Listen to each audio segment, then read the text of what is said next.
먼저 하나님 말씀 데살로니가전서 4장 15절로 17절을 제가 봉독하겠습니다. 우리가 주의 말씀으로 너희에게 이것을 말하노니 주께서 강림하실 때까지 우리 살아남아있는 자도 자는 자보다 결코 앞서지 못하리라. 주께서 호령과 천사장의 소리와 하나님의 나팔로 친히 하늘로부터 강림하시리니 그리스도 안에서 죽은 자들이 먼저 일어나고 그 후에 우리 살아남은 자들도 그들과 함께 구름 속으로 끌어올려 공중에서 주를 영접하게 하시리니 그리하여 우리가 항상 주와 함께 있으리라. 아멘. 아주 오래전에 어떤 분이 저한테 그래요. 목사님, 저는 성경만 연구하지 교리는 공부 안 합니다.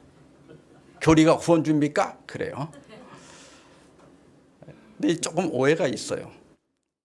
교리가 성경 이외에 다른 게 아니고 성경에 있는 그 진리들을 주제별로 정리한 것이 교리입니다. 또한 교리가 우리를 구원하지 못한다는 말은 맞아요. 그러나 교리가 건강해야 신앙이 건강해집니다. 이게 단순히 철학이라고 하면 여러분들이 조금 다른 데로 그냥 각각 가까운 교회 다니면서 그냥 아무렇게나 믿어도 돼요. 그런데 성경의 교리는 우리를 하늘로 인도하는 필수적인 것들입니다. 그러니까 어떤 교리가 잘못되고 잘못된 오류를 믿게 되면 그 잘못된 믿음이 우리를 영생으로 인도하지 못합니다. 이건 우리의 영생과 관련된 거예요. 그래서 교리를 정확하게 알아야 할 필요가 있습니다. 예수님께서 하늘로 가시면서 내가 다시 오겠다 이렇게 약속을 하셨습니다. 이걸 우리가 재림의 약속이라고 그래요. 그래서 기독교 최고의 희망은 예수님의 재림입니다.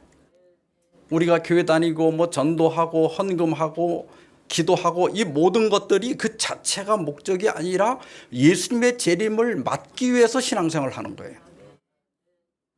그런데 이 재림은 초자연적인 현상입니다. 예수님이 저 하늘에서 나타나신다는 거예요.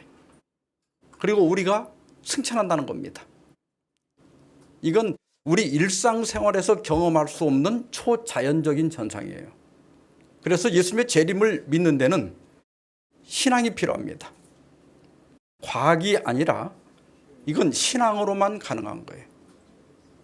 그러다 보니까 믿는 문제이다 보니까 재림에 대한 견해도 조금씩 다르고 때로 재림을 이용한 미혹도 있습니다. 그러나 우리가 성경을 연구해 보면 예수님이 다시 오심에 대한 이 진리는 너무나 명백합니다. 우리가 어떤 편견이나 선입관 없이 성경을 있는 그대로 읽으면서 이렇게 그림을 그려보면 어떤 사건 후에 무슨 일이 일어나고 무슨 일이 일어난 다음에 예수님이 오신다 이 도표를 정확하게 그릴 수가 있어요. 근데 왜 견해가 갈라지는가 하면 선입관이 있고 편견이 있기 때문입니다. 오늘 제가 휴거 문제를 다룰 텐데요. 과연 예수님의 휴거는 있는가? 있습니다. 사도 바울은 예수님이 재림하실 때 일어날 사건들을 오늘 본문에서 기록했는데 예수님이 재림하시면 먼저 그리스도 안에서 죽은 자들이 부활한다. 두 번째로는 우리 살아남아 있는 사람들도 변화된다. 그리고 부활한 사람들과 살아있는 그리스도인들이 함께 구름 속으로 끌어올려서 공중에서 예수님을 만나게 된다. 그러니까 재림하시는 예수님은 절대로 땅으로 내려오지 않습니다. 그러니까 지상에 지금 이 땅에서 내가 재림 예수다 주장하는 사람들은 전부 가짜입니다. 무조건 땅에 내려오면 가짜입니다. 그리고 여기 보면 끌어올려 그랬죠. 끌어올려 할 때 우리가 휴거라고 하는 말을 쓰는데 끌 슈자입니다. 이게 끌 슈자고 그다음에 거가 들 거자입니다. 이게 거수경례, 군대에서 거수경례 이렇게 하잖아요. 거수, 손을 들어서 격려한다 이 말이에요. 이게 들 거자예요. 이게 끌슈 들거 성경에도 끌어올려. 그러니까 휴거는 분명히 있습니다. 끌어올리는 건 분명히 있어요. 그런데 이것이 공개적이냐 비밀이냐 비공개적이냐 아무도 모르게 가는 것이냐 다 알게 끌어올리는 것이냐 여기에서 견해가 크게 나누어지고 있습니다. 위키백과 사전에 우리 한글 위키백과는 조금 설명이 빈약하기 때문에 제가 영어에서 바로 번역을 했습니다. 휴거는 일부 기독교인 특히 미국 복음주의 신자들이 주장하는 종말론적 입장으로 부활한 신자들과 함께 살아있는 모든 기독교 신자들이 구름 속으로 끌어올려 공중에서 주를 영접하는 종말론적 사건으로 구성된다. 이 용어는 잡어채다, 붙잡다는 뜻을 가진 그리스 하르파도를 사용한 데살로니가 전서에서 비롯되었다. 이러한 종말론적 관점을 세대주의적 전천년설이라고 하는데 이는 성경의 다양한 예언이 아직 성취되지 않았으며 미래에 일어날 일로 간주하는 미래주의의 한 형태이다. 현재 정의된 휴거 개념은 역사적인 기독교에서는 찾아볼 수 없으며 1830년대부터 시작된 비교적 최근의 교리이다. 대충 무슨 말인지 아실 거예요. 근데 여기 이제 세대주의적 전천년설이 있고 또 미래주의라고 하는 말이 있고 또 역사적인 기독교라는 말이 있죠. 이제 이런 것들이 신앙 용어라서 이제 평신도들이 바로 이해하기는 조금 어려울 수 있습니다. 그래서 제가 차근차근 설명을 드리겠습니다. 여러분 7년 대환란이라는 말 들어보셨나요? 일반 개신교에서 많이 얘기하죠. 근데 이것이 세대주의적 개념이에요. 성경에는 7년 대환란이라는 말이 없어요. 7년이란 말은 있어요. 그러나 7년 대환란이라는 말은 없어요. 그러면 어디에서 어떤 성경절을 근거로 7년 대환란이라는 말이 나왔을까? 그것은 다니엘서 9장에 있는 예언을 기초로 해서 만들어진 말입니다. 자, 여기 다니엘 9장 24절로 27절을 보면 가브리엘 천사가 다니엘에게 얘기하는 거예요. 네 백성과 거룩한 성을 위하여. 나이가 많은 다니엘이 다니엘 8장의 환상을 보고 가브리엘 천사가 풀어주는 걸 듣다가 2300주야 예언을 이해를 못해가지고 나이가 많은 다니엘이 기절을 합니다. 그리고 병이 나요. 그리고 이제 다니엘이 건강을 좀 회복한 다음에 지금 예레미야의 예언 70년 예언이 끝나고 포로 생활에서 돌아갈 날이 2, 3년밖에 안 남았는데 왜 갑자기 2300년이 나오는가? 그래서 하나님께 기도합니다. 그때 가브리엘이 나타나서 내 백성과 거룩한 성을 위하여. 이건 뭐예요? 내 백성이 누구죠? 이스라엘을 위하여. 그리고 예루살렘을 위하여 70일에 70일에를 기한으로 정하였나니 그랬어요. 그러니까 이스라엘을 위한 기간을 하나님께서 70일에를 따로 정했다. 근데 여기 정하다 이 말이 하다큰데 이 말은 여기 딱 한 번 사용됐어요. 성경 전체에서. 근데 원래 의미는 자르다, 정하다, 법령으로 공포하다 이런 뜻이에요. 다시 말하면 2300년의 긴 예언에서 이스라엘 백성을 위해서 70일에 490년을 따로 잘라냈다. 이게 내 백성을 위한 은혜의 기간을 줄 것이다. 너무 염려하지 말아라. 그런 뜻이에요. 그러면서 70일을 설명합니다. 예루살렘을 중건하라는 영이 날 때부터 70일에가 언제부터 시작된다? 예루살렘 중건 영업으로부터 시작된다.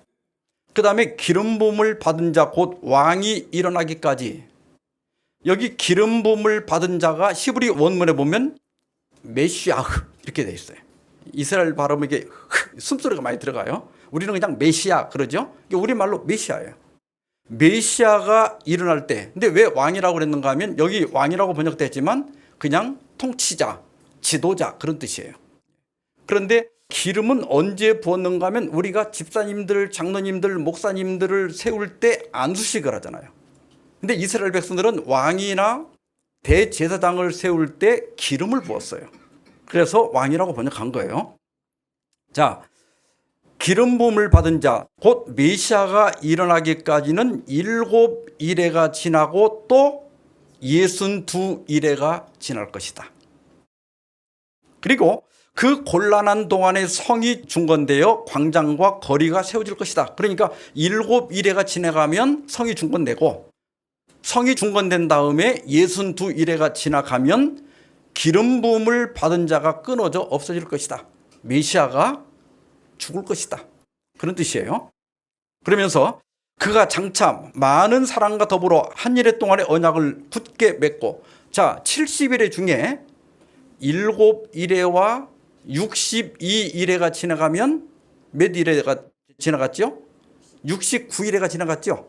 그러면 이제 한 일회 남죠.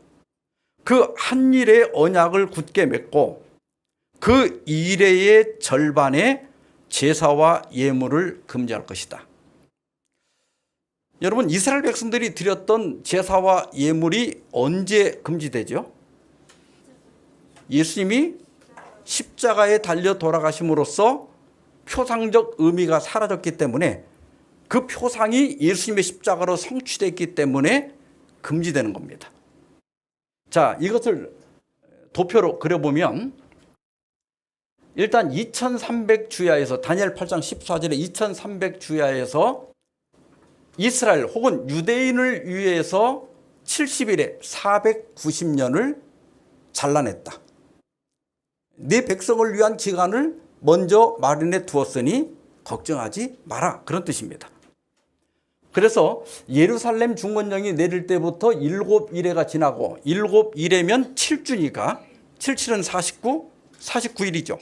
근데 예언에서는 연일 원칙을 적용해서 하루를 1년으로 풀어야 돼요. 그래서 여기 7일에 49년이 지나가고, 그 다음에 예루살렘이 중건되고 나서 62일회가 지나간 다음에 메시아가 일어날 거라고 그랬어요. 먼저는 이건 예수님이 침례를 받으시고 공생애에 들어간 것을 의미합니다. 그리고 여기 한일의 언약을 굳게 정하는데 그 한일의 절반에 메시아가 끊어져 없어질 것이다. 그리고 제사와 예물을 금할 것이다. 그래서 지금은 양 잡아 제사 지내는 거 안 하죠. 그러면 70일회가 끝날 때 유대인을 위한 기간은 끝난 겁니다. 그러면 나머지 1810년 동안은 전 세계인을 위한 기간인데, 이제 우리가 다니엘서와 요한계시록을 연구하다 보면 42달, 1260일, 한때 두때 반때 3년 반이라는 얘기예요. 이 기간이 나오는데 이게 3년 반이거든요. 그러니까 이제 7년 대환란을 주장하는 분들이 여기에 7년이 있죠. 한 일회니까 7일, 일주일이니까. 그럼 연일원 측에 가면 7년. 여기서 7년 환란이라는 말을 가져온 거예요. 그런데 여기에 중세 로마 교회가 그리스도인들을 박해하던 때를 예언한 42달, 1260일, 한때 두때 반때 3년 반을 여기다 갖다 적용을 해요. 그래서 요 한 일의 절반이 3년 반, 뒤도 3년 반, 이렇게 해도 맞는 것처럼 보이지만 시기적으로 예언을 쭉 연구하다 보면 여기다 넣으면 안 돼. 이건 이 뒤로 가야 됩니다. 그리고 이제 드디어 2300주야가 끝나게 돼요. 이게 역사주의 종말론입니다. 그런데 세대주의 종말론 도표를 잘 보세요. 뭐가 다른가 잘 보세요. 예루살렘 중건령이 내린 때부터 70일회가 시작되는 건 똑같이 맞아요. 그런데 예루살렘 중건되는 것도 맞고, 그 다음에 여기 62일회 후에 메시아가 일어난다는 건 빼고 끊어진다는 거에만 받아들여 갖고 메시아가 여기 예수님 십자가에 달린 것으로 해석을 합니다. 그런데 여기 마지막 한 일에는 여기다 갖다 놨어요. 그러니까 이거를 2300주야를 이건 빼버리고 71회를 세상 끝까지 끌고 가는 겁니다. 그리고 이 한 일회에 전 3년 반에 적그리스도가 나타나서 핍박하기 시작하고 그 다음에 나머지 후 3년 반 동안 유대인들이 회심해서 하나님께 돌아온다. 그래서 이 기간을 7년 대환란이라고 한다. 이 기간은 유대인이 회복하는 기간이다. 자, 왜 이 도표를 만들었을까? 여러분, 이 역사주의 종말론에서 보면 70일에가 자연스럽지 않나요? 여기 아무것도 끼어들지 않고 있는 그대로 그리면 62일에와 한 일의 사이에 간격이 없어요. 이게 정상입니다. 근데 세대주의자들은 여기다가 이 간격을 띄워놨어요. 이걸 끼워 넣었어. 어떤 근거도 다니엘서에 없어요. 다니엘 9장에 어떤 근거도 없는데 이걸 끼워 넣었어. 왜 그랬을까? 그래서 이 기간을 과로 시대라고 그래. 그리고 이때가 언제냐면 교회 시대다. 그러면 세대주의자들이 왜 저렇게 했을까? 이 사람들은 선입관이 뭐냐면 여기 이스라엘 혹은 여기 유대인들을 문자적으로만 봅니다. 문자대로. 우리 기독교는 이스라엘의 모든 예언들이 이스라엘이 예수님을 거부함으로써 교회로 넘어왔다고 보는 거예요. 그러니까 이 교회를 영적 이스라엘로 보는 겁니다. 근데 세대주의자들은 문자 그대로 유대인들만을 보는 거예요. 그래서 여기 이제 유대인들이 지금 예수님을 거절하고 십자가에 못 박았잖아요. 그런데 이 유대인들이 예수님께 돌아와야 되겠는데 문자 그대로 돌아와야 된단 말이에요. 근데 지금은 교회가 여기 끼어들었단 말이에요. 그러니까 이 교회를 없애야 되거든. 이 교회가 언젠가는 사라져야 62일에와 한 일회가 연결이 되거든요. 그래서 이 사라지는 방법을 찾은 게 뭐냐면 예수님이 공중재림 하심으로써 교회가 비밀 휴거된다. 교회를 없애는 방법을 찾은 거예요. 이건 성경 어디에도 전혀 언급이 안 돼 있는 거예요. 이건 지어낸 겁니다. 왜? 선입관이 뭐예요? 이 예언은 유대인에게만 성취돼야 된다.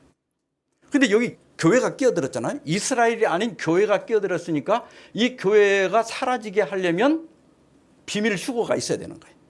그래서 교회는 다 이때 휴거돼 버리고 이제 예수님을 안 믿은 사람들하고 유대인들이 적그리스도에 의해서 엄청난 고통을 겪으면서 회심하고 주님께 돌아온다는 거예요. 그래서 이렇게 얘기해요. 7년 대환란 안 겪고 비밀 휴거될래? 지금 안 믿고 나중에 적그리스도에 의해서 고생을 실컷 하고 구원받을래? 그러면 사람들이 다 무슨 생각을 해요? 지금 예수님 믿고 휴거되는 게 낫죠. 이렇게 전도에 사용을 해요. 그래서 이때는 이삭 죽기 구원이라고 그래요. 그러니까 이삭 추수 때 하지 말고 교회 대추수 때, 비밀 휴거 때 우리가 휴거되자 이렇게 얘기를 합니다. 근데 이 사이에 62일에와 한 일의 사이에 아까 우리가 읽은 것처럼 어떤 간격도 성경에는 없어요. 그리고 그걸 예수님에게 적용해야 되는데 이것을 지금 이렇게 엉뚱하게 과로 시대를 끼워 넣고 있는 것이 세대주의의 문제점입니다. 이건 사람의 상상력이 만들어낸 끼워 넣은 거예요. 7년이라는 말은 있어요. 그러나 7년 대환란은 성경에 없습니다. 그런데 뱀이 하와를 유혹할 때도 하나님의 말, 이걸 먹으면 죽으리라 그 말을 인용을 하지만 또 거기다가 자기 생각을 섞지요. 또 사탄이 예수님을 시험할 때도 성경절을 인용하지만 일부를 빼거나 또 일부를 자기 생각을 넣어요. 이게 이단들의 특징입니다. 이 성경에 인간의 어떤 선입관이나 편견 없이 있는 그대로를 믿어야 진리를 믿을 수가 있습니다. 자, 그 다음에요. 이스라엘에 대한 이야기인데 먼저 육적 이스라엘을 하나님께서 선택하시고 출애굽기 19장 5절 6절에 보면 너희가 내 말을 잘 듣고 내 언약을 지키면 너희는 모든 민족 중에서 내 소유가 되겠고 너희가 내게 대하여 제사장 나라가 되며 거룩한 백성이 되리라. 하나님께서 육적 이스라엘을 선택하셨습니다. 그런데 이 선택은 조건적이었어요. 맞아요? 여기 보면 내 말을 듣고 내 언약을 지키면 내 소유가 되고 제사장 나라가 되고 거룩한 백성이 될 것이다. 만약에 하나님 말씀을 듣지 아니하고 하나님의 언약을 지키지 않으면 내가 너희도 버리겠다는 거예요. 우리가 하나님의 선택을 구원을 위한 선택으로 보는데 그건 잘못된 거예요. 하나님이 우리 구원과 멸망을 일방적으로 선택해버리면 우리가 할 일이 없죠. 그러니까 우리가 구원받는 것도 하나님의 은혜지만 혹시 우리가 멸망을 받게 되면 그것도 하나님 책임이에요. 근데 하나님은 구원을 위하여 선택된 게 아니라 사명을 위하여 우리를 선택한 거예요. 동의하십니까? 이스라엘을 선택한 것도 이스라엘 사람이 되었기 때문에 무조건 구원받는 게 아니라 여전히 하나님의 은혜로 구원받는 거예요. 이스라엘은 사명을 위해서 선택된 겁니다. 그런데 예수님께서 성전에서 대제사장과 유대 장로들과 이게 논쟁을 하시면서 악한 농부의 비유를 합니다. 한 농부가 포도원을 만들고 농부들에게 세를 줬어요. 그리고 이제 이때쯤 포도를 따겠다 해가지고 종들을 보내갖고 세를 받아오라고 그랬어요. 그랬더니 이 농부들이 뭐라 그래요? 이 종들을 때리고 세를 안 내는 거예요. 종을 더 많이 보냈더니 마찬가지야. 그러니까 나중에 주인이 어떻게 하죠? 내가 내 아들을 보내야 되겠다. 적어도 내 아들을 보내면 세를 내겠지. 그리고 아들을 보냈더니 농부들이 뭐라 그래요? 우리가 저놈만 죽이면 이 포도는 내가 다 차지할 수 있겠다. 그래서 그 아들을 죽입니다. 지금 예수님께서 이 비유를 통해서 이스라엘이 앞으로 어떤 일을 할 것인가를 예언하고 있는 거예요. 그러면서 예수님께서 뭐라 그래요? 그러므로 내가 너에게 이르노니 하나님의 나라를 너희는 빼앗기고 그 나라에 열매 맺는 백성이 받으리라. 이스라엘도 조건적으로 하나님의 백성이 되기 때문에 이 조건을 어기면 너희는 하나님 나라를 빼앗긴다. 그리고 열매 맺는 백성이 받을 것이다. 그래서 사도 베드로는 베드로전서 2장 9절에서 여기 출애굽기 19장 5절 6절에 말한 이 선민의 약속을 교회에다 적용을 합니다. 너희는 택하신 족속이요 왕같은 제사장들이요 거룩한 나라요 그의 소유된 백성이다. 그래서 여러분 우리가 성경적으로 보면 육적 이스라엘에게 약속했던 모든 약속과 언약 예언들이 이제는 영적 이스라엘인 교회로 옮겨져 온 겁니다. 그래서 여러분 우리가 성경에 이스라엘에게 약속되거나 예언된 것 대부분이 문자적 이스라엘을 통해서가 아니라 영적 이스라엘인 교회를 통해서 성취되는 거예요. 성경의 이러한 사상을 세대주의자들이 받아들이지 않기 때문에 예언을 지 멋대로 바로 시대를 집어넣고 이걸 또 없애고 이렇게 하려고 여러 가지 창안을 해내는 거예요. 갈라디아 3장 28절에 사도 바울은 너희는 유대인이나 헬라인이나 종이나 자유인이나 남자나 여자나 다 그리스도 예수 안에서 하나니라. 그래서 유대인과 혹은 이스라엘과 이방인 사이의 이 간격이 십자가로 말미암아 허물어진 거예요. 이 단벽을 예수님이 다 헐은 거예요. 이제는 우리가 그리스도를 믿음으로 교회 안에서 하나가 된 겁니다. 그래서 우리가 영적 이스라엘 백성들이에요. 자, 그러면 이 7년 대환란이나 비밀 휴거 같은 비성경적인 사상들이 어떤 과정을 통해서 교회 안에 정착이 됐는지 그 과정을 좀 설명드리겠습니다.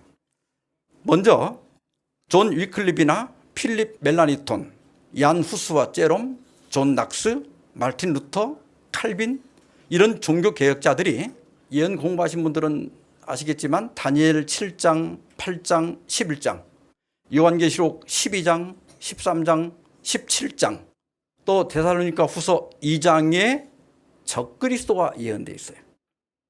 그런데 이 적그리스도를 중세 교황권에 적용하면서 이 교황권의 회개를 촉구합니다.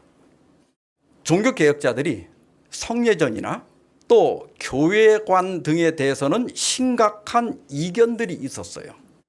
그러나 예언 해석에 있어서는 놀라운 일치를 보이고 있습니다.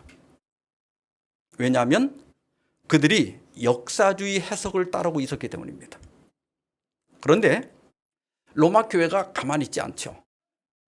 로마 교회가 그렇게 공격을 받으니까 군인 출신인 로욜라의 이냐시오라고 하는 사람이 제수이트, 예수회를 만듭니다. 그리고 1540년에 바오로 3세에 의하여 정식으로 승인을 받아요. 예수의 활동 목적이 여러 가지가 있지만 그 중에 하나가 종교개혁을 막는 겁니다. 다시 말하면 개신교의 확산을 저지하는 거예요. 그들은 교황에 대한 절대 충성을 맹세하고 교황권을 위해서라고 하면 사람도 죽이고 암살하고 또 여자의 배를 갈라서 그 유아를 땅바닥에다 내치겠다고 서약을 합니다. 그 정도로 교황권을 옹호하기 위한 이 단체를 만들게 됩니다. 그리고 그 당시에 이태리 출신 성직자들과 또 예수의 신학자들이 주체가 돼갖고 트랜스 종교회의를 열어요. 1545년에. 그래서 마르틴 루터나 칼빈 등의 개혁자들의 가르침을 저주받을 이단 교리로 정죄를 합니다. 그리고 1564년에 금서목록을 제정, 이게 책인데요. 기독교인들이 절대 소유하거나 읽어서는 안 되는 책자들의 목록을 만들어요. 그 중에 성경도 포함되어 있어요. 그러니까 라틴어 성경 외에는 어떤 개혁자들이 번역한 성경도 읽으면 안 된다. 그렇게 금서 목록으로 정해서 막으려고 합니다. 종교개혁을 저지하려고 해요. 카톨릭 교회의 그 고민이 카톨릭 백과사전 598페이지에 이렇게 기록되어 있습니다. 개혁자들에게 있어서 특별히 요한계시록은 로마 교회의 교권에 대해 퍼부을 수 있는 공격거리를 파내는 무진장의 원천이었다. 로마의 7 언덕들, 그러니까 요한계시록 11장에 7머리 뭐 이런 거 나오잖아요. 그 다음에 추기경의 자주빛 복장, 그 요한계시록 17장에 짐승을 탄 여자가 자주빛 옷을 입고 있는데 이게 교황들하고 옷하고 딱 맞거든요. 그리고 교황청의 불운한 악습들은 그 적용을 쉽고 마음에 끌리는 것으로 만들었다. 이게 너무 탁탁 맞기 때문에 이 사람들에게 설득력이 있는 거예요. 그리고 이 개신교회가 점점 번져나가는 겁니다. 그러니까 교황권에서 이 개혁자들의 논증을 깨트려야 되는데 그 논증을 깨트리는 최선의 방편은 역사주의 예언 해석을 뒤집는 거예요. 그래서 예수의 신학자들의 주도하에 이 일이 이루어지게 되는데요. 조셉 테너가 1898년에 출판한 다니엘과 요한계시록이라는 책이 있어요. 근데 이 조셉 테너라고 하는 이 사람은 원래가 미래주의 학자입니다. 그런데 이 사람이 이 책을 쓰면서 역사주의와 미래주의를 비교하다가 미래주의를 포기하고 역사주의로 돌아오게 됩니다. 역사주의가 옳다는 걸 알게 돼요. 그는 이렇게 씁니다. 다니엘과 요한계시록 16페이지, 17페이지에 보면 예수의 학자인 알카자는 과거주의 해석 방법을 드러내는 일에 자신을 바쳤는데 그는 적그리스도에 대한 예언들은 교황이 로마를 다스리기 이전에 이미 이루어진 것으로 교황권에 적용할 수 없다는 것을 보이려고 애썼다. 한편 다른 예수의 학자 리베라는 미래주의 해석 방법을 끌어들여 교황권에 대한 예언의 적용을 빗나가게 하려고 시도했다. 자, 이걸 그림으로 좀 설명드리겠습니다. 교황권이 확립된 것이 538년이에요. 그리고 프랑스 혁명이 1789년에 일어나고 프랑스 혁명군에 의해서 교황권이 몰락한 것이 1798년입니다. 그래서 이 1260년, 아까 말한 42달, 1260년, 한때, 두때, 반때, 요게 요 기간인데 적그리스도의 활동 기간이고 교황권의 전성시대예요. 개혁자들이 이 1260년 기간을 교황권에게 적용을 하니까 교황권에서 제수의 신학자들을 동원해가지고 거기 나오는 적그리스도 작은 뿔은 우리 아니야. 이렇게 하려고 맨 먼저 1585년에 제수의 신학자인 리베라가 미래주의 해석을 합니다. 다시 말하면 적그리스도의 활동을 마지막 7년 대환란으로 돌리는 거예요. 여기 적그리스도가 나타난 건 지금 나타나는 게 아니고 나중에 교회가 휴거되고 나서 7년 대환란 때 활동을 한다. 그러니까 우리 카톨릭은 아니야. 이렇게 얘기한 거예요. 그 다음에 1614년에 이게 전부 미래로만 돌리기에는 현실적인 게 너무 많거든요. 그러니까 1614년에 제수잇 신학자인 알카자가 과거주의를 주장합니다. 여기 적그리스도에 대한 모든 활동들, 작은 뿔의 활동들은 옛날 4세기까지 다 성취됐어. 교회가 생기고 나서 313년에 콘스탄틴 대제가 기독교를 공인하게 되죠. 요때까지 교회가 받을 핍박에 대한 얘기지 우리 가톨릭에 대한 얘기가 아니야. 이렇게 여기 교황권의 활동 기간에 있었던 적그리스도의 활동을 모두가 과거나 미래로 미룬 겁니다. 그래서 우리 가톨릭은 작은 뿔 아니야. 우리는 적그리스도 아니야. 이렇게 얘기한 거예요. 이러한 미래주의를 받아들인 사람이 존 다릅이라고 하는 성공의 사제인데요. 이 사람 원래 변호사였어요. 이 사람이 1830년에 세대주의 신학을 창안합니다. 그래가지고 이걸 예수님의 공중재림, 비밀휴거, 7년 대환란, 그 다음에 예수님의 지상재림, 공개강림 해갖고 예수님의 재림을 2번으로 나눠요. 근데 이것도 성경과 전혀 근거가 없어요. 이제 처음 듣는 분들은 정말 그럴까? 그 학자들이 뭐 거기도 다 박사고 그런데 그걸 모르고 그럴까? 이렇게 생각할지 모르지만 이건 국민일보 신문입니다. 미국의 목회자 3분의 2는 환란 전 휴거 안 믿는다. 라이프웨이 리서치에서 미국 교회 담임 목사 1000명을 설문조사한 건데요. 미국 교회 목회자 3분의 2가 휴거를 믿지 않는 것으로 나타났다. 휴거는 종말론적 견해에 따라 차이를 보인다.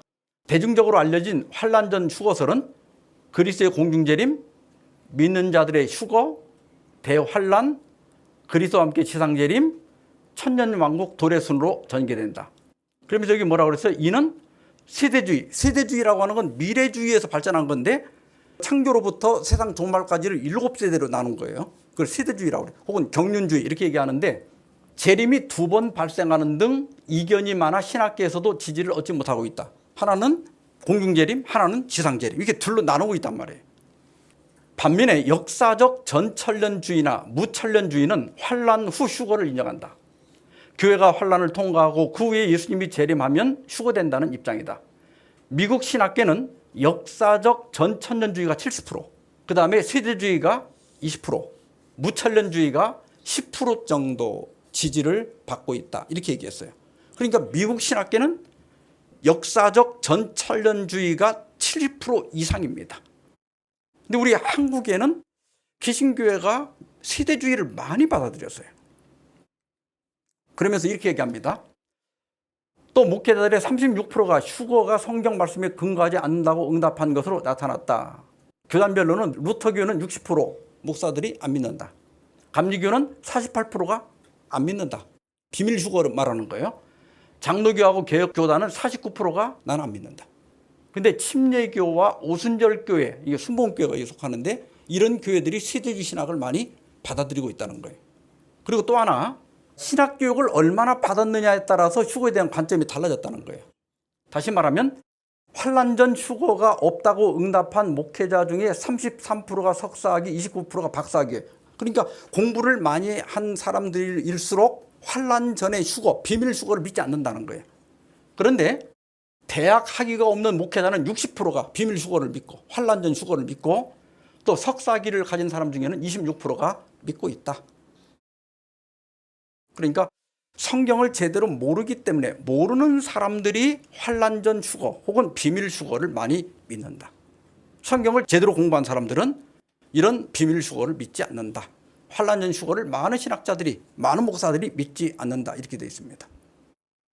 자, 그러면 이렇게 휴거는 분명히 있는데 왜 앞에다 비밀을 붙였을까? 그 근거 성경절, 첫 번째 성경절이 계시록 16장 15절에 보라 내가 도둑같이 오리니 그랬어요. 도둑이 몰래 오지요. 그러니까 비밀 휴거가 있다는 거예요. 몰래 휴거된다는 거예요. 그런데요, 자 데살로니가전서 5장 1절로 4절에 보면 형제들아 때와 시기에 관하여는 너에게 쓸 것이 없으면 여기도 주의 날이 밤에 도둑같이 이를 줄을 너희 자신이 자세히 알미라 그랬죠. 여기 보면 예수님이 도둑같이 온다고 할 때 오시는 방법을 얘기하고 있습니까? 오시는 시간을 얘기하고 있습니까? 여기 지금 뭐에 대해서 얘기하고 있는 거예요? 때와 시기죠. 그러니까 알게 오느냐 모르게 오거냐 이게 아니라 시간적으로 도둑같이 온다는 것은 갑자기 온다는 거예요. 그래서 여기 나오잖아요. 그 임신한 여자에게 해산의 고통 이런과 같이 멸망이 갑자기 그들에게 이르니 결코 피하지 못하리라. 이게 시간에 대한 얘기야. 방법에 대한 얘기가 아니에요. 이게 도둑같이라는 말은 비밀리 아무도 모르게 사람들이 갑자기 운전하다가 운전수가 사라지고 비행기 타고 가다가 비행기 조종사가 사라지고 이렇게 비밀리 안 보이게 휴거된다는 뜻이 절대 아니다. 예수님의 재림은 언제 오실지 모른다. 그래서 갑자기 오신다. 이런 뜻이지 방법을 설명하는 게 아니에요. 그러면서 여기 또 4절에 뭐라고 그랬어요? 형제들아 너희는 어둠에 있지 아니하며 그날이 도둑같이 너에게 임하지 못하리니. 여기 보니까 예수님을 믿는 사람들에게는 도둑같이 오지 않는다. 왜? 우리는 빛 가운데 있으니까. 이건 뭐예요? 재림의 징조들을 보면서 항상 준비하는 생애를 사는 사람들에게는 재림이 결단코 갑자기 올 수가 없다는 거예요. 그리고 보세요. 베드로후서 3장 10절에도 주의 날이 도둑같이 오리니 그 날에는 하늘이 큰 소리로 떠나가고. 이게 비밀입니까? 큰 소리가 비밀입니까? 하늘이 떠나가는데. 근데 여기 큰 소리로 떠나가고 이게 원래 히브리어는 의성어예요.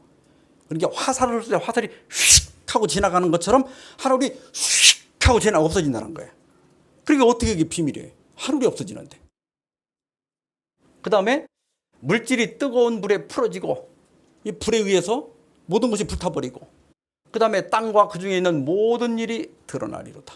이건 뭐냐면 물질은 우리가 의지할 게 없다. 이 물질이 얼마나 무가치한가를 다 드러날 것이다. 그런 이야기입니다. 이건 방법에 대한 이야기가 아니에요. 그리고 아까 우리가 이제 첫 번에 읽었던 본문에서 여기 휴거에 대한 얘기가 나오는데 여기 보면 주께서 호령과 천사장의 소리와 하나님의 나팔로 친히 그랬어요. 그러니까 이게 비밀입니까? 떠들썩합니까? 떠들썩하죠. 그리고 마태복음 24장 31절에도 큰 나팔 소리와 함께 천사들을 보내리니 이 비밀이 아니죠.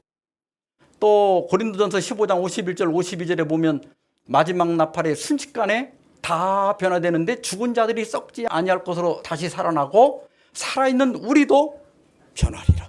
이게 어떻게 아무도 모르게 됩니까? 또 예수님께서는 번개가 동편에서 나서 서편까지 번쩍인 같이 인자의 맘도 그러하리라. 번개가 번쩍하면 온 나라에서 다 볼 수 있잖아요. 그 지역에서는 절대 비밀이 아니라는 얘기예요. 또 마가복음 13장 26절에도 그때 인자가 구름을 타고 큰 권능과 영광으로 오는 것을 사람들이 어떻게 한다고요? 보리라. 우리가 볼 수 있다는 거예요. 비밀이 아니라는 거예요. 그 다음에 계시록 1장 7절에도 볼지어다 그가 구름을 타고 오시리라. 각 사람의 눈이 그를 보겠고 그를 찌른 자도 볼 것이요. 가청적 귀로 들을 수 있고 가시적 눈으로 볼 수 있다. 그리고 상징이 아니라 실제적이다. 저는 성경의 이 진술을 그대로 믿습니다. 또 하나 두 번째 근거는 누가복음 17장 34절 35절인데 내가 너에게 이르노니 그 밤에 둘이 한 자리에 누워 있음에 여기 둘이 할 때는 우리 성경에 나타나지 않지만 헬라어 원문에 보면 남성 복수예요. 두 남자가 한 자리에 누워 있음에 하나는 데려감을 당하고 하나는 버려둠을 당할 것이요. 두 여자가 함께 맷돌을 갈고 있음에 하나는 데려감을 얻고 하나는 버려둠을 당할 것이니라. 그러니까 봐라. 여기 둘이 있는데 두 남자가 누워 있다가 하나는 데려갔다. 이게 비밀 죽어요. 라고 이게 주장을 해요. 또 둘이 맷돌을 갈고 있는데 한 여자는 데려갔다. 또 한 여자는 버려두었다. 그래서 이게 비밀리 사라진다. 이렇게 주장을 합니다. 근데 이건 절대로 비밀리 또 감쪽같이 사라진다는 말이 아니라 우리가 예수님 재림할 때 다 똑같은 일을 하고 있을지라도 똑같이 밥 먹고 똑같이 직장 다니고 같은 직장에 다닌다 할지라도 어떤 사람은 데려가고 어떤 사람은 버려짐을 당한다. 왜냐하면 그것은 예수님을 믿는 여부에 따라 또 준비 여부에 따라 운명이 바뀐다 이런 뜻이지 비밀이 없어진다. 여기 비밀이란 말이 하나도 없어요. 운명이 서로 달라진다. 비슷해 보이지만 한 사람은 영생을 얻고 한 사람은 멸망받는다. 이렇게 둘의 운명이 달라진다. 나누어진다는 뜻이지 비밀이 된다는 말은 전혀 없습니다. 또 하나, 계시록 3장 10절에 내가 나의 인내의 말씀을 지켰은즉 내가 또한 너를 지켜, 여기 뭐라고 그랬죠? 시험의 때를 면하게 하리니. 그러니까 환난 전에 휴거돼서 환난을 안 당한다는 거예요. 근데 여기 내가 나의 인내의 말씀을 지켰은즉 할 때 이 말이 테레오, 보존하다, 지키다 그런 뜻이에요. 테레오인데 내가 또한 너를 지켜 할 때도 테레오예요. 그리고 우리 성경에는 시험의 때를 면하게라고 하는 말이 여기 들어가 있는데 이건 원문에 없는 말이에요. 여기 면하게 이 말이 원문에 보면 헬라어로 에크인데 발단을 나타내는 거예요. 근원, 멋멋으로부터, 멋멋어 때에 이런 뜻이에요. 그러니까 한글 킹제임스 버전에 보면 내가 나의 인내의 말씀을 지켰은즉 나도 시험의 때에 너를 지키리니. 네가 시험을 당하지만 내가 너를 지키겠다 하는 약속이지 시험을 면하게 하겠다는 약속은 아니에요. 시험을 안 당하면 좋죠.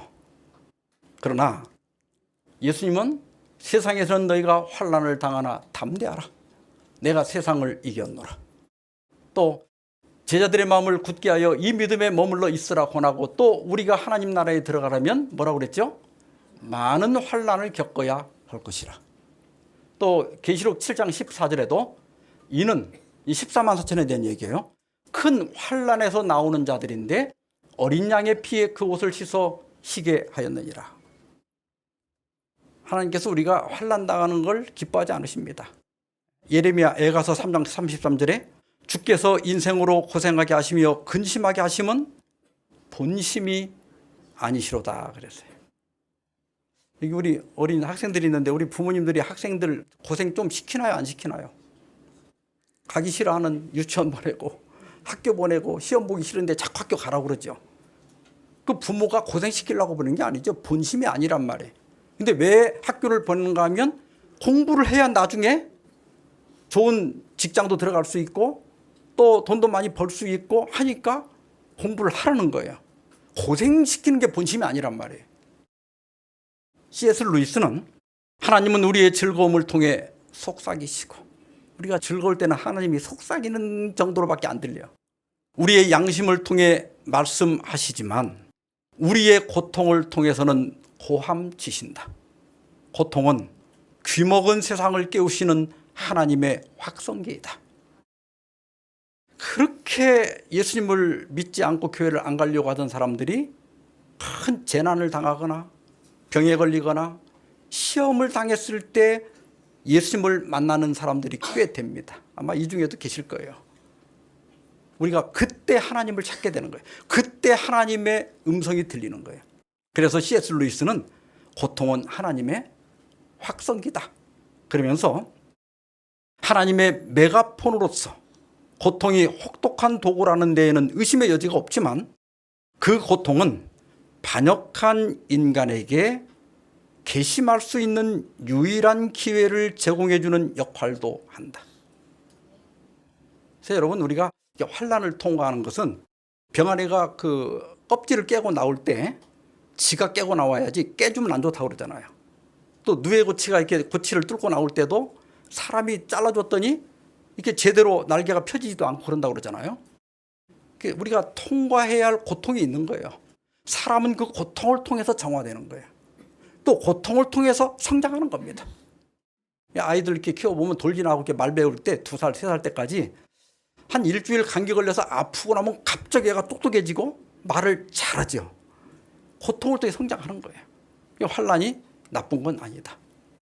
베드로전서 5장 10절에 모든 은혜의 하나님 곧 그리스도 안에서 너희를 부르사 자기의 영원한 영광에 들어가게 하신 이가 잠깐 고난을 당한 너희를 친히 온전하게 하시며 굳건하게 하시며 강하게 하시며 털을 견고하게 하시리라. 그래서 여러분 사람은 고난으로 온전하게 된다는 말이 맞는 겁니다. 사실 이 비밀 수고서는 이미 시호를 넘겼습니다. 헤럴드 린지, 우리나라에서 할 린지라고 많이 불렀는데 이 사람 미국의 복음주의 작가예요. 이 책 쓰는 작가야. 그리고 텔레비전 진행자입니다. 이 사람이 1971년에 대유성 지구의 종말이라는 책을 출판했는데 이 사람은 원래 시온주의자고 세대주의자예요. 근데 이 사람이 1948년에 이스라엘 건국됐잖아요. 그러니까 이 사람 문자대로 이스라엘을 믿는 사람이니까 예수님이 이 세대가 지나가기 전에 이 일이 다 이룬다고 그랬으니까 한 세대를 40년으로 잡고 1988년이면 끝난다, 세상이. 그러면 휴거는 7년 대환란 전에 있어야 되잖아요. 그러니까 1988년에서 7년을 뺀 1981년에 비밀 휴거가 있다고 그랬거든요. 81년에도 비밀 휴거가 없었고 88년에도 아무 일이 없었어요. 그러니까 여러분 여기 이대로 남아있는 거예요. 근데 이분이 1980년에 발행한 80년대 아마겟돈을 향한 카운트다운이라고 하는 이 책에서 1980년대 10년은 우리가 알고 있는 역사의 마지막 10년이 될 수도 있다 했는데 지금 80년 지나간 지가 얼마예요?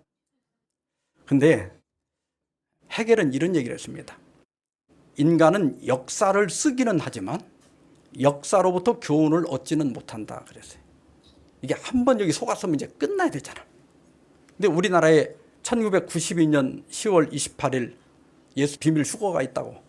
다미 선교회가 무슨 약자하면 다가올 미래를 대비하라. 다미 선교회가 한 거예요. 근데 이때는 예언적 근거도 없이 고등학생들이 뭐 환상 보고 뭐 이래가지고 날짜 정한 거예요. 우리 한국에도 어마어마한 일들이 있었어요. 여기 우리 학생들은 잘 모르지만. 자, 이제 정리합시다. 성경적 재림신앙을 정리한 겁니다. 예수님은 승천하실 때처럼 실제로 개체를 가지고 오십니다. 본 그대로 오신다고 그랬거든요. 영으로 오는 게 아니에요. 상징으로 오는 게 아니에요. 실제로 친히 오십니다. 두 번째로 눈으로 볼 수 있게 공개적으로 오십니다. 절대로 비밀이 아닙니다. 세 번째로 귀로 들을 수 있게 떠들썩하게 오십니다. 네 번째로 구름을 타고 오셔서 절대로 땅으로 내려오지 않고 공중에 머물러 계십니다. 그 다음에 찬란하고 영광스럽게 오십니다. 그리고 비밀로 오는 게 아니라 갑자기 예기치 않았던 때에 오십니다. 시기를 알려주지 않았어요.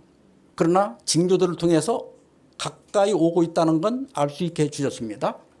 그 다음에 하늘과 땅에 엄청난 격변을 일으키며 세계적으로 오십니다.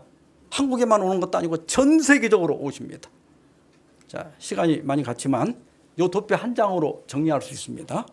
역사주의 종말론 도표인데요. 2300주야가 끝나면 제가 여기 연대 같은 건 다 쓰지 않은 이유가 이것까지 설명하려면 이건 예언 공부부터 해야 돼. 너무 길어져서 그래요.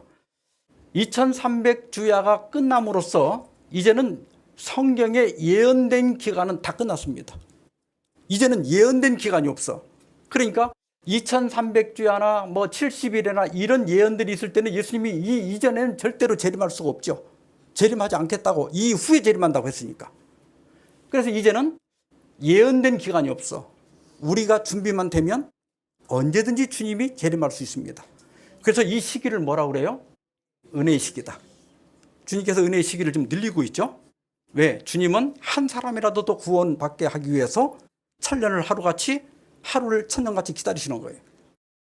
그 다음에 이제 우리가 많이 들어봤던 세천사 기별을 공부할 때 짐승의 표, 이류 법령이나 늦은비 성령은 다 이 기간 동안에 이루어지고 은혜의 시기가 끝난 다음에 7재앙이 있고 7재앙 끝 무렵에 아마겟돈 전쟁이 있고 그리고 예수님이 재림하시는데 예수님이 재림하시게 되면 공중 재림을 하시고 죽은 자가 부활하고 산자가 변화되고 죽은 자와 산자가 함께 다 공개적으로 휴거되고 그 다음에 하늘로 승천하는 거예요.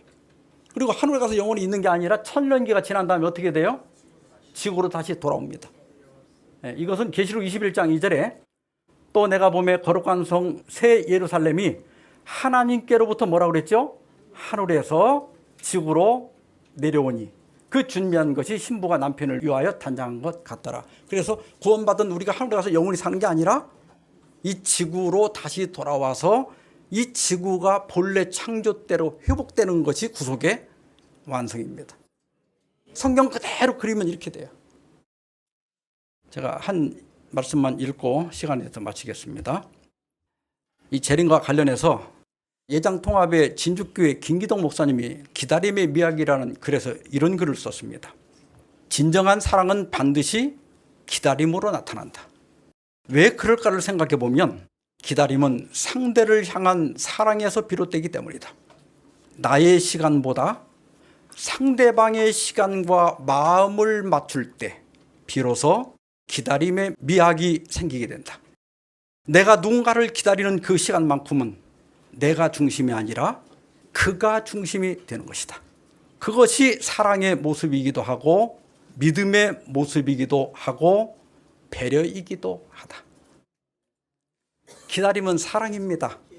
내 시간에 맞추지 않고 상대방에게 맞추면 기다림이 지루하지 않습니다. 그 사람이 늦었어도 화내지 않습니다. 왜? 그 사람의 시간에 맞추고 있기 때문에. 우리가 예수님의 재림을 기다릴 때 나의 방법, 나의 시간에 맞추면 안 돼요. 나는 환난 싫지요. 나는 그냥 아무 고생 안 하고 구원 받았으면 좋겠지. 이건 사랑이 아니에요. 이기주의입니다. 우리는 예수님의 시간에 맞춰야 돼요. 그래야 시기 때문에 초조해지지 않습니다. 예수님의 방법에 맞춰야 돼요. 내가 편견을 가지고 있으면 세대주의처럼 성경에 없는 걸 끼워넣게 돼요. 내 방법이 아니라 예수님의 방법을 기다리는 사람에게는 재림이 결코 지루하거나 또 의심이 일어난다거나 이렇게 되지가 않습니다. 모쪼록 기다리는 일에 성공하셔서 주님 오실 때 다 함께 주의 나라에 들어가게 되길 바라면서 말씀 마치겠습니다.